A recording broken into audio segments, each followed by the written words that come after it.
மாதிரி இந்த டைமில் உங்களுக்கு காதல் சார்ந்த விஷயம் எப்படி இருக்குங்க அப்படின்னு பார்த்தோம்னா, காதல் சார்ந்த விஷயம் வரக்கூடிய ஜூன் மாதம் வரைக்கும் காதல் காதல் காதல் சார்ந்த விஷயம் மிக மிக சிறப்பாக இருக்கும். நீங்கள் விரும்புகிற பொண்ணுக்கு நிறையா விஷயங்கள் செய்வீங்க, நிறையா வாங்கி தருவீங்க, நிறையா உத்தியோகங்கள் பண்ணுவீங்க, நிறையா நல்லாயிருக்கும். ஆனால் அதே வந்துட்டு ஜூன் மாதத்துக்கு பின்னாடி கும்ப ராசியில் இருக்கிற குரு பகவான் மிதுன ராசியில் இருக்கிற குரு பகவான் கடகராசிக்கு போனதுக்கு அப்புறமாலும் உங்கள் ராசிக்கு 6ஆம் இடத்துக்கு போனதுக்கப்புறமா அதில் கொஞ்சம் வில்லங்கங்கள் ஏற்படுத்தும், அதில் கொஞ்சம் பிரச்சனைகள் வாக்குவாதங்கள் ஏற்படுத்தும்.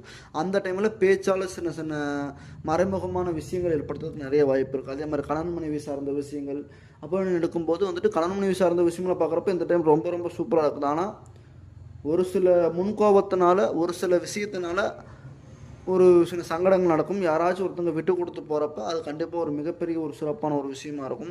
கும்பராசி நண்பர்களுக்கும் மிக மிக சிறப்பாக இருக்குது. உத்தியோகங்கள் சிறப்பாக இருக்குது, முன்னேற்றங்கள் சிறப்பாக இருக்குது, வாழ்வாதாரம் சிறப்பாக இருக்குது, பொருளாதாரம் சிறப்பாக இருக்குது, எல்லாமே நல்லா இருக்குது.